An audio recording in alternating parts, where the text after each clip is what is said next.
大部分女人都是表面上比较端庄，内心其实比较浪荡，真的。但是龟龟呢，永远只能看到女人正经严肃的一面啊，鲜有男人能够让女人无压力的打开自己，去释放出真实的自我。因为这个社会呢，是不允许女人丢掉道德感的，甚至99%的女人从来没有真正的释放过自己的欲望，这就导致了很多美女反而是非常的心压抑的啊。所以只要你这个男人能够在跟他相处的时候带着他去丢掉一些道德感，你就能够瞬间的吸引住他，让他为你着迷，甚至是让他主动的来亲你。很多兄弟啊都会遇到同一个问题，就是说你已经把好的条件都给他了，但是他为什么还是不肯接受你啊？你们可能以为他是在钓鱼啊，是他贪婪，但是实际上他不接受你只有一个原因，社会给他的压力太大了，社会让他做一个矜持的、被动的、纯洁的好女孩，但他本身呢，生而为人，怎么可能摒弃掉所有的情欲、所有的人性里面的那些东西呢？他也是想要体验一些快乐的、分泌多巴胺的、刺激的、暧昧的、叛逆的事情的。他有时候也想要跟着去什么，对吧？酒吧里面的那些帅哥什么，特别是相互来电的去抱一抱，甚至是亲一亲，但他不敢，他只敢想啊，因为他害怕自己这么做了就会被说成什么 easy girl 啊，不检点，所以这就会造成其实中国的大部分女性，特别包括是整个东亚吧啊，东南亚都是女性，她是不够释放的，她是压抑且痛苦的，因为标签给他们贴得太死了。而大部分男人呢会去干嘛呢？当然我以上说的也并不是说这样是对的，这些都是对的，我只是在讲述中间的一个利害关系啊，就是大部分男人会去迎合他们的这个道德外衣，不断的夸他温柔贤惠啊，真有气质，对吧？啊，说他懂事儿啊，说他纯洁。你以为你是在提供情绪价值，但实际上我告诉你，你是在无形中给他加固了他的枷锁。他以后跟你在一起，就会永远都要保持着你所夸奖的那个温柔、贤惠、懂事，他就永远都不会跟你说那些暧昧的话，他也很难去跟你做一些越界的事儿。这种关系啊，处下来的话，我说实话没啥很大的意思，甚至都是紧绷的。你们相处久了，甚至都没有什么呼吸空间啊！你以为这样是在给他尊重，其实啊，我说实话，在人性的角度，你只是在给他带更重的一些镣铐，让他更喘不过气。这也是为什么很多女孩子跟渣男在一块的时候，她会更加的快乐，能够让她释放出来她自己的很多本性。因为他们不会去跟女人的道德枷锁去死磕，也不会去要求女人维持着那个社会所认为的完美人设，相反，他们会做一个十恶不赦的坏人，去带着这个女人去打破规则。他会带着女人去放纵，去半夜飙车呀，去酒吧蹦迪呀，会在微醺之后主动牵起这个女生的手，然后跟她这种之类的。就是这些行为看起来好像很冒犯哈，但实际上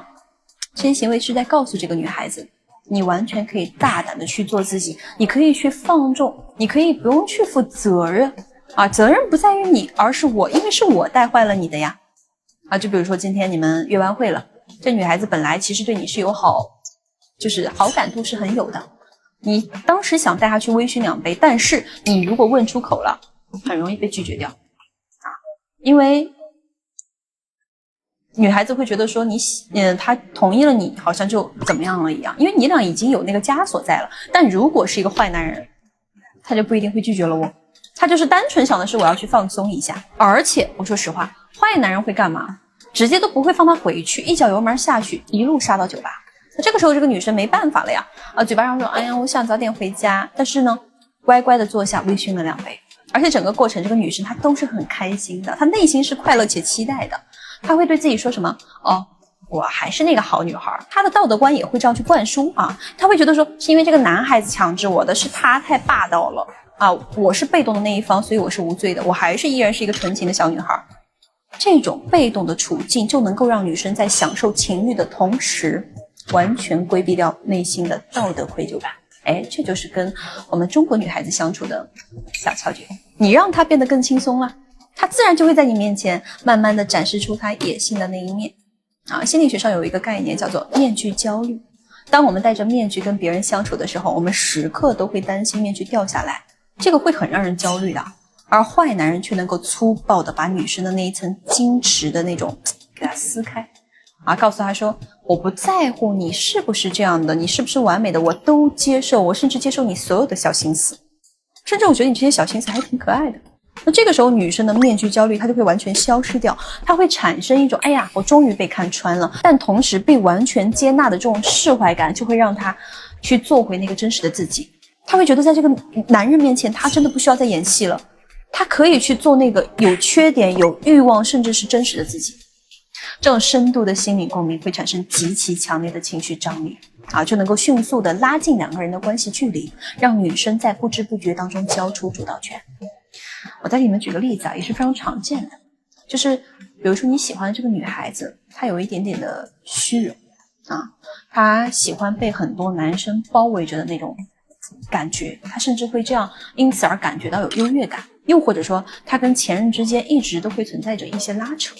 那这个时候普通男人的做法是什么？是去对抗啊，老实人会极度的愤怒，会去指责这个女生做的不好不检点，甚至会要求她立刻删掉前任等等。这种做法看似站在了道德制高点嘛，对吧？但是在女生眼里，这是一种极其低价值的控制与外泄。你越是去指责她，她就越觉得你是一个无能的，你是比不过她的前任的那种，她会越觉得你是无法掌控局面的人，所以你就只能够用道德的这个高帽去压她一头了。而坏男人会怎么做呢？他会用一种极度同情和理解的姿态去接纳这个女生的不完美。他会跟这个女生说什么？我们的关系很简单，你付出了你的陪伴和情绪价值，我付出了我的金钱和人脉资源，你对我投入的越多，你就能够得到的越多，你本来就漂亮，你所应当获得所有人的这个关注力聚焦，所以我不会去干涉你的那些社交，这是你该有的东西啊，大家各取所需，互不亏欠，但是我一切看在眼里，你不要去指责他，你就告诉他多劳多得。那这个时候他不会觉得跟你在一起是窒息的，他甚至会因此而对你投入更多的精力和温柔。这就像是做商业管理嘛，真正高明的管理者从来不会去改变员工的本性，而是通过制度的设计去激起员工对名利的需求，最后实现公司和个人双赢。说白了啊，为什么很多女生在离开坏男人之后反而会去主动求复合？因为坏男人会把女生的恶变成一种合理的需求，在女生的潜意识里面，坏男人就会成为她的避难所。每一次他做了不合规矩的这种事儿啊，他不需要去面对冰冷的社会批判，只需要躲在这个男人的怀里，听他温柔地说，你没错，是世界不好啊。这种深度的情感同盟会让女生对这个男人产生极其强烈的心理依赖。那对比之下呢，老实男人的问题就太明显了。老实男人身上总是有一种天然的救世主的那种情节，他非常执着于去劝女人归善。他喜欢一个夜场姑娘，对不对？然后他就会忍不住的去劝那个人说，哎呀，夜场里面鱼龙混杂，哎呀，不是长期的这个饭吃，就只是个青春饭，对吧？哎，做不长久的，你来跟我干吧。啊，在你们的视角里面，你觉得你好像真正的是在为他好，好像是真的在给他规划未来，给他未来，但是你们都忽略了，人都不喜欢被教育，甚至是被一个还没有足够好感的男人所教育，这也是人性的一个排他性吧。啊，多学学人性好吧，多听听我的这个关于人性板块的一些知识。所以说你们的劝善在他看来就是一种否定，在否定他当下的生活方式，在否定他追求快乐的权利。你越是劝，他越觉得你跟他不是一类人，你是呆板的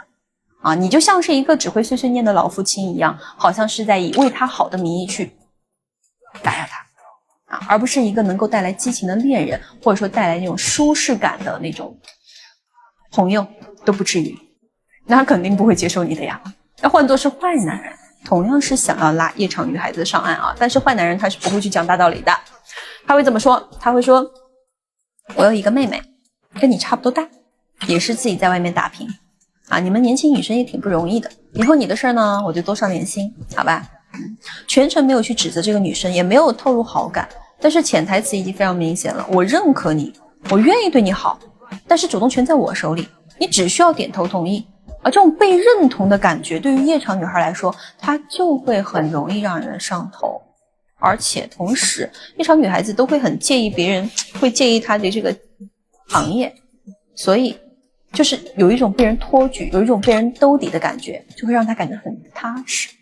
特别是年上男人的那种成熟的托举的爱，完全对于夜场女孩就是一种绝杀。那配合着这种话术，配合着一些相关的一些行为举止，是不是就轻轻松松带上岸了？因为他对你没有防备之心啊。说到底啊，女生对男生的需求永远只有2个维度。第一个，安全感，也就是物质保障跟一些稳定的承诺，对吧？那你平时的清醒啊、责任感啊、执行力啊，这些都是能够给女生安全感的。那第二个呢，就是性张力啊，这个是重中之重了。也就是说，那种能够让她脸红心跳，让她前一秒哭下一秒笑的那种情绪快感。你要敢用挑逗的眼神去看着她，用冒犯的方式去脱下她好女孩的外衣啊，带着她去享受那种被动的放纵啊。只要你能把这2者给结合起来，你就能长期的拥有一段优质的关系。可能因为你一个人就能够满足她对一个美好男人的全部幻想。那这个时候关系里的主动权自然就会落到你的手里了啊。好，听了这么多，有没有感受到肖哥是干嘛的？带你们用人性征服异性，用实力主导关系。下课。